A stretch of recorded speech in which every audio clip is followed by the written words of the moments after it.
In today's episode of Speak Out and Play, I will lay out how to find your new favorite game, the latest Warfighter news from DVG, and my progress on creating Warfighter videos, what new games have arrived and what videos I will be creating for later this year and next year, and what is coming up for June 2025 on the Seek Out and Play YouTube channel. All this and more on Speak Out and Play.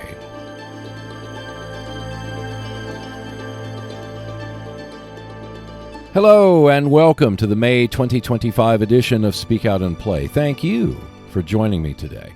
It's a bright, beautiful spring so far with only one tornado that's hit my property where I live on. It's a big property, so it didn't come close to the house, and it turned out to be an EF1, which only knocked down some trees where I live, took out the power for a while as well. It wasn't like 6 years ago where an EF2 went right over the house, tearing up the front and backyard, but hey, this is Oklahoma, and it's not really spring in Oklahoma until the tornado sirens go off, the hail starts coming down, the trees, debris, and pieces of mobile homes are flying everywhere. You may think I'm kidding with that last part, but if you were to drive up the street that I live on, that will change your mind. Before the tornado reached my place, it hit a small trailer park, completely destroying 2 trailers and leaving the ones on either side untouched. But enough about me and my ability to attract tornadoes. I'm here to talk about games. And with that, let's get to the first topic, how to find your favorite game.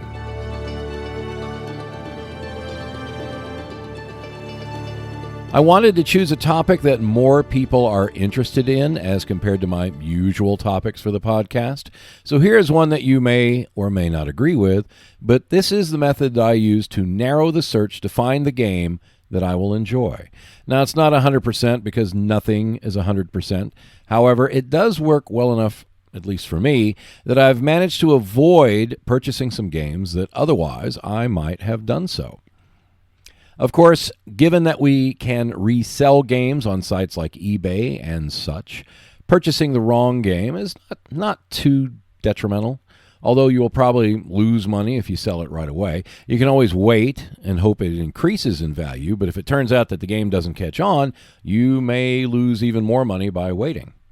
So, what follows are the tips that I use to find my favorite new game. It consists of 3 points.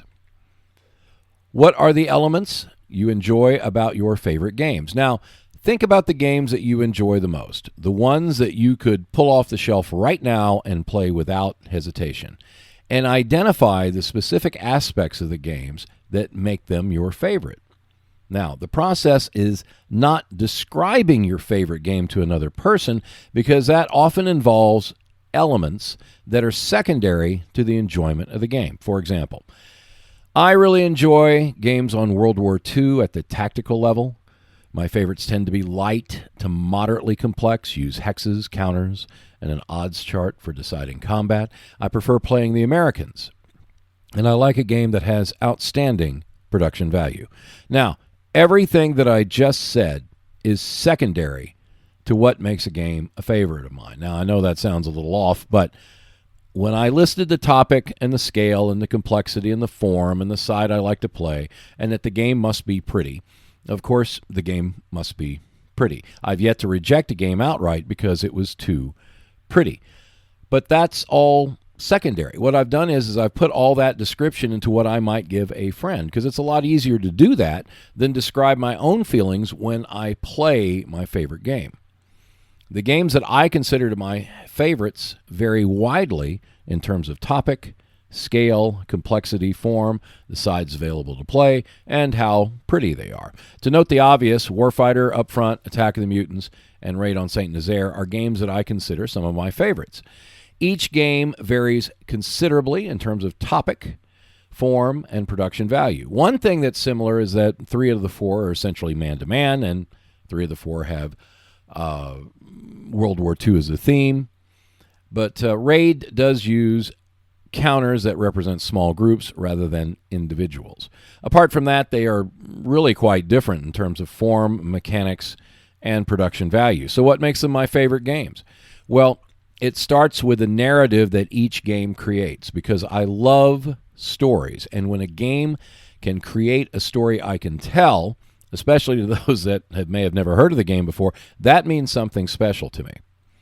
In Warfighter, I'm not just taking 29 resource points to purchase cards to roll dice and hope that my luck holds out so I can garner a substantial win. I'm the player soldier who brings along his buddy to go behind enemy lines, to face unexpected dangers, and succeed, hopefully, in blowing up a bridge, rescuing an officer, or keeping a location clear long enough for the main force to arrive. I can say the same about other games that I mentioned as well, from leading a squad against an enemy squad, to stopping mutants from destroying my means of escape, to conducting a raid on an enemy port. It's the atmosphere that the game creates that is the primary ingredient for the games that I truly enjoy. But how do I know that that will happen with a game that I've never played before? Well, that leads to the second point. Focus on turn sequence. The turn sequence is the heart of any game. That lays out the mechanics of how the game proceeds, which in turn enhances or dampens the atmosphere. Once the topic grabs my attention, the next step is looking to see how the turn sequence operates. So I'm not so much looking for familiarity, but rather than imagining how the turn sequence plays out within the game itself. Whether the sequence is relatively simple or quite complex, if I can imagine how it works, that helps considerably.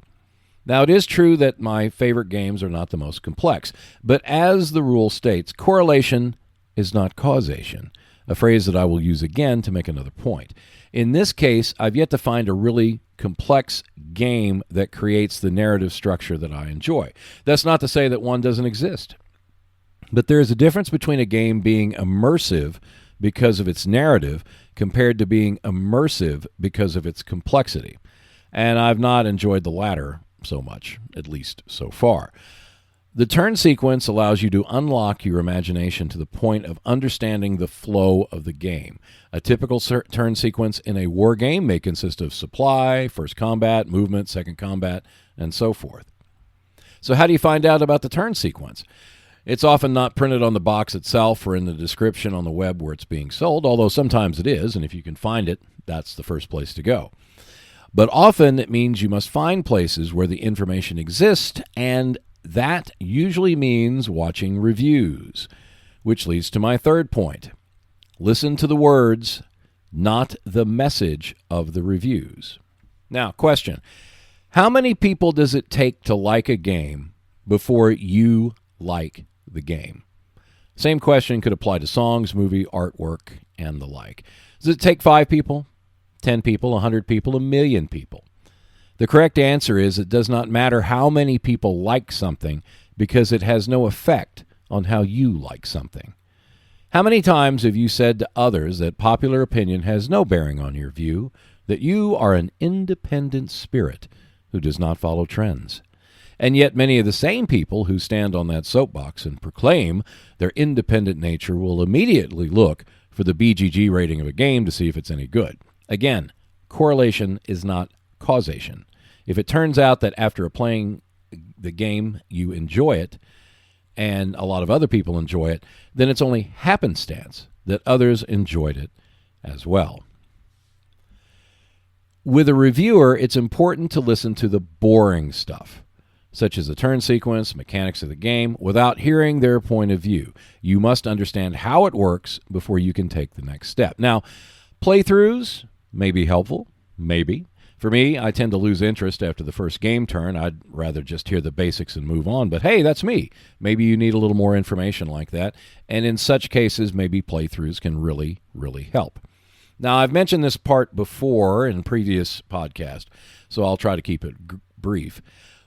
Whether a reviewer likes or dislikes a game is not important. It's how well you know the reviewer in terms of what they like and can compare it to your own taste in games.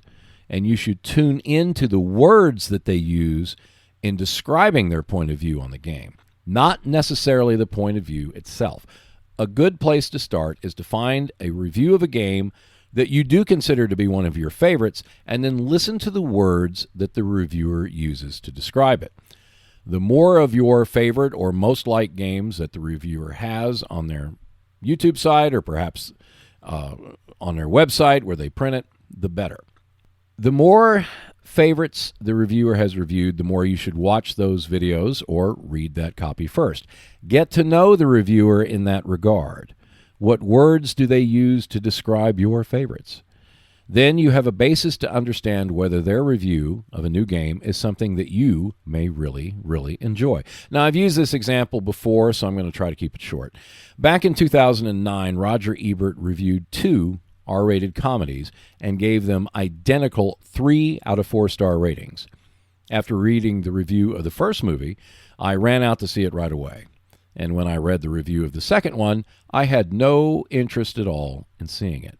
2 similar films, 2 identical ratings, 2 entirely different reactions on my part, all because of the words that Roger Ebert used, because I didn't know the man personally, but I had watched him for so long and read his reviews for so long that I knew what he liked compared to what I liked, just by the very words he used.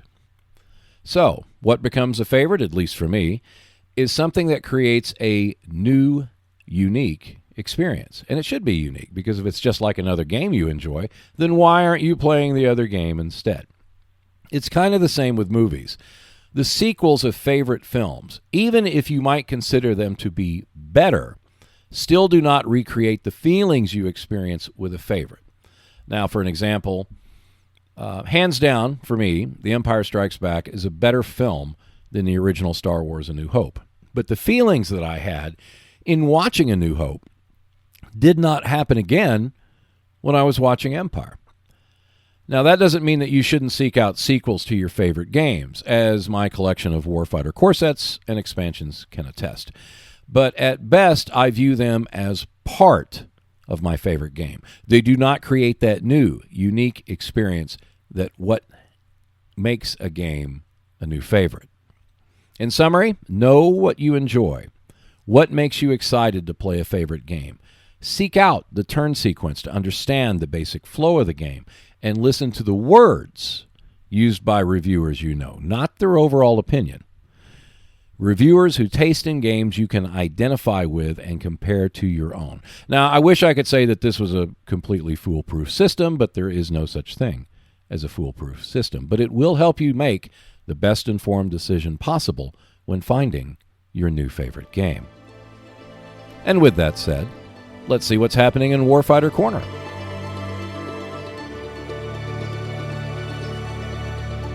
As of today, there is not much to report on in terms of new DVG news about Warfighter, which includes the upcoming Warfighter War strategic level game that I covered in last month's podcast. The only outstanding Warfighter Kickstarter right now is the 4th Battle Pack series, which came out earlier this year. It is, as DVG's latest announcement, about 95% complete. The next step will be sending it to the printers, getting proofs back, and then having it printed and sending it back to DVG headquarters, where it will be shipped to us, the backers.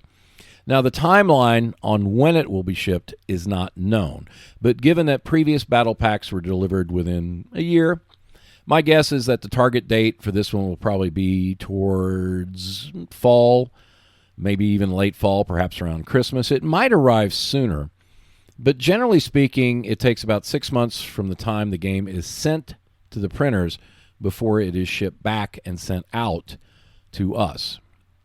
Now, on the home front, I have already produced another 12 Warfighter expansion unboxing videos, which will be added to the 2026 schedule.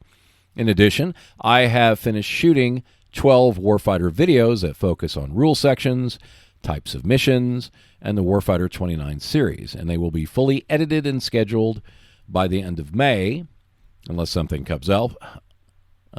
else comes up, which may or may not happen. I cannot say because nothing is definite yet, but regardless, the 12 videos will be completed at some point, and they will be posted for the 2026 year.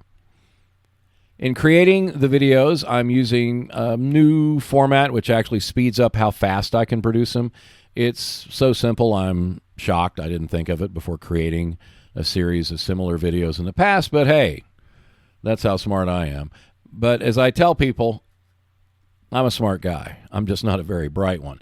And sometimes it can take me days, weeks, months, years to figure out something that others would take probably just a few minutes.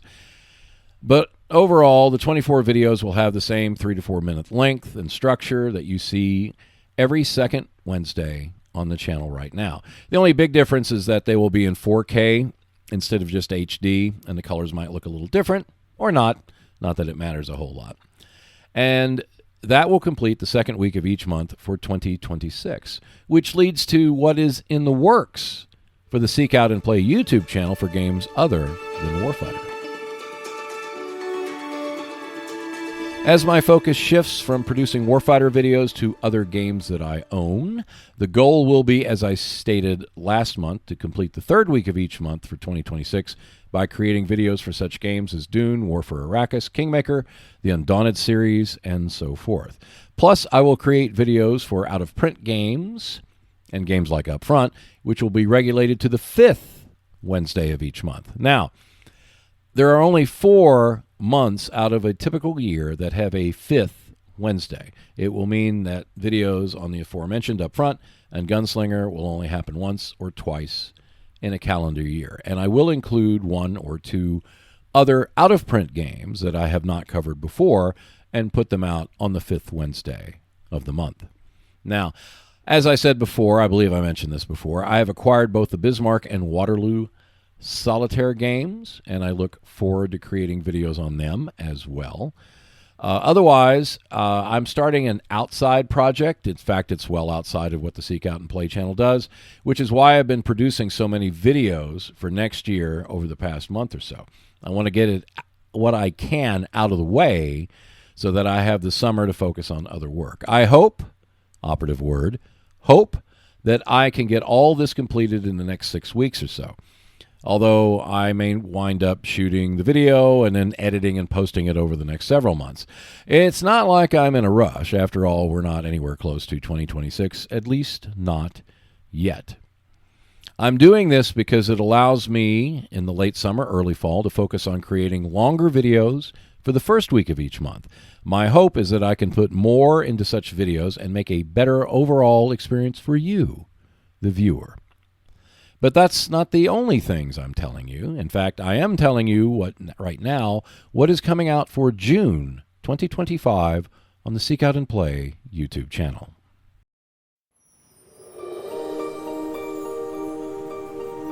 For the first Wednesday in June 2025, Seek Out and Play presents VJ Anagra. Let's get started. A short video that covers setting up the board, creating the event deck, and the sequence of play for VJ Anagra by GMT. For those who have just purchased the game, it is recommended that you follow along with the rulebook to better understand how the game works. VJ Anagra is a 1 to 3 player game set in India during the rise and height of the VJ Anagra Empire.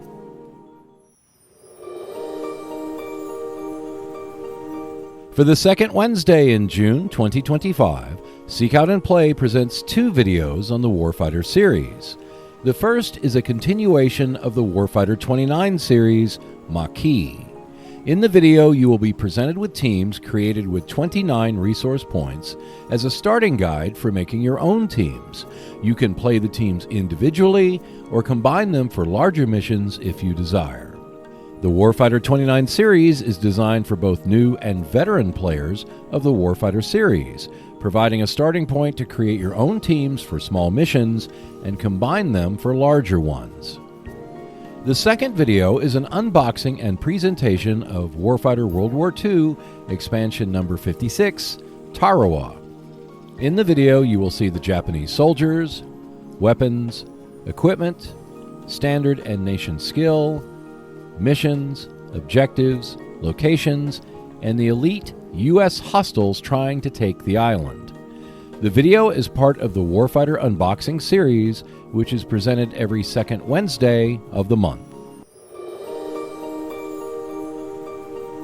For the third Wednesday of June 2025, Seek Out and Play presents Die to Ascenso, the expansion for Orange Swan by Vento Nuovo Games. The video covers the components and the 6 variants presented in the expansion that may be used in the game. In addition, the video covers the bidding rules that determine how many variants the Japanese player may add to their side. Orange Swan is a strategic-level block game that covers the Pacific theater of World War II. Check out more videos when you subscribe to the Seek Out and Play YouTube channel. In addition, there is a monthly Speak Out and Play podcast, which you can find on Buzzsprout and Spotify. For just $2 per month, you can support the channel by becoming a Patreon member and see the videos and podcast 48 to 72 hours in advance. At least one new video is released every week on the Seek Out and Play YouTube channel, so I will see you next Wednesday.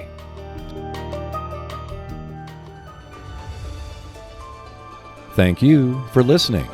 The next podcast will be released in audio form on June 23rd and will be featured on Buzzsprout and Spotify.